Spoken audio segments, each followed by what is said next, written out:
to Vande Mataram, the story of India's brave hearts. Rukhmini Lakshmipathi is remembered as one of the iconic freedom fighters of India. She was a prominent Congress politician who went on to become the first woman minister of the erstwhile Madras presidency. She was known for her participation in Salt Satyagrah of 1930, for which she was jailed for a year. She was born on December 6, 1892, in a family of farmers. Her grandfather was a landlord. After pursuing her graduation from Women's Christian College in Madras, now Chennai, Rukhmini married Dr. Achanta Lakshmipathi. Rukhmini Lakshmipathi joined the Indian National Congress in 1923 and played an active role in organizing the Youth League of Congress. A late entrant into politics at the age of 31, her first act was to donate all her jewelry to the Harijan Welfare Fund. Her initial political campaign was for the promotion of need to wear khadi, campaign against child marriage and boycotting liquor. In 1926, she was deputed by the Congress to the International Women's Conference on Suffrage in Paris.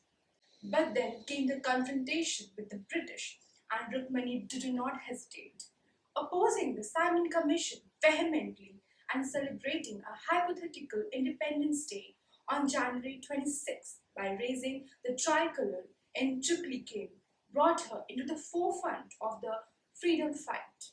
In 1930, Gandhiji gave a call for the nation to rise and make salt, thus breaking the salt tax law. And defying the mighty British Empire, she was chosen as one of the 99 Satyagrahis for the Vedarayam March. Rukhmini marched to Vedarayam to break the salt laws. As the team neared the sea, the British police turned into violence.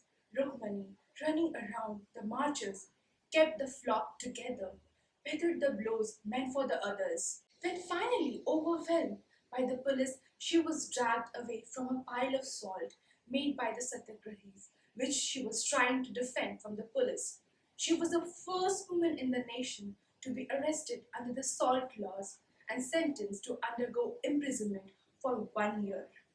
After many more agitations and jail term, Rukhmini entered the Legislative Assembly in a by-poll and became a deputy speaker. At that moment, she was also holding the post of a corporator in Madras Corporation. However, the posts were short-lived. Gandhi called for the individual Satyagraha movement, where a freedom fighter chosen by Mahatma himself. The Satyagrahi was to stand on a bench in an important spot in the town and read out a single line opposing the British government. When arrested, they would plead guilty and make a memorable statement.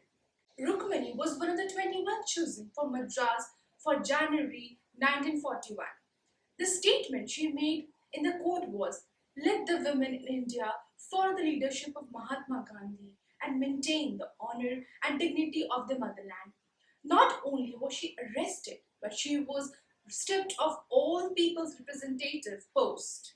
However, independence was fast approaching, and in 1946, elections were held to elect a legislature to lead the nation into its freedom. Rukhmini contested in the women's constituency of Madras and won.